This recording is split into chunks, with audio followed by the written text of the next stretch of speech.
Ang tigil ang Kalasyaw PNP sa pagkasagawa ng search and rescue operations sa gitna ng matinding baha upang mailigtas ang mga residenteng nangangailangan ng tulong. Nakibalita dyan si Police Corporal Joanna Marie de los Santos.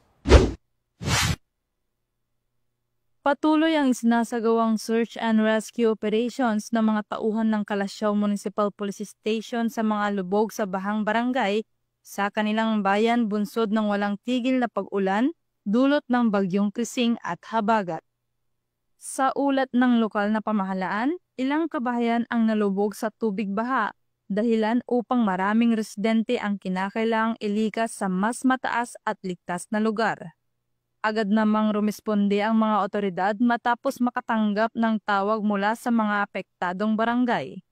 Ayon kay Police Lieutenant Colonel Ferdinand S. Lopez, Chief of Police, nasa 300 residente na ang kanilang mga nailikas sa mga evacuation centers, kabilang ang mga bata at matatanda. Aniya pa, wala pang naiuulat sa kanilang himpilan ng mga nawawala o namatay dahil sa kalamidad. Sa kasalukuyan, nasa state of calamity na ang naturang bayan at 21 sa 24 na barangay ng Kalasyaw ang apektado sa malawakang pagbaha.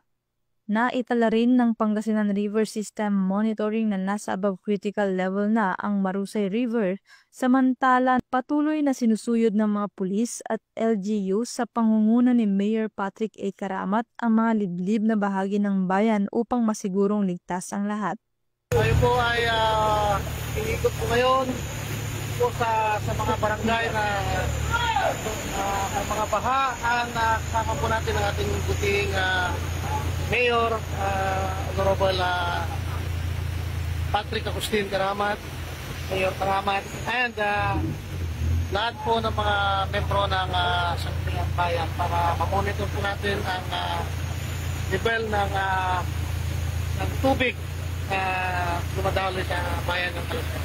Pinapayuhan rin ang mga residente na manatiling mapagmatsyag, alerto at laging handa sa anumang oras, lalo na sa gitna ng patuloy na banta ng panahon. Mula dito sa Ilocos Region, ako ang inyong PNN correspondent, Police Corporal Joanna Marie de los Santos, alagad ng batas, tagataguyod ng Balitang Pulis.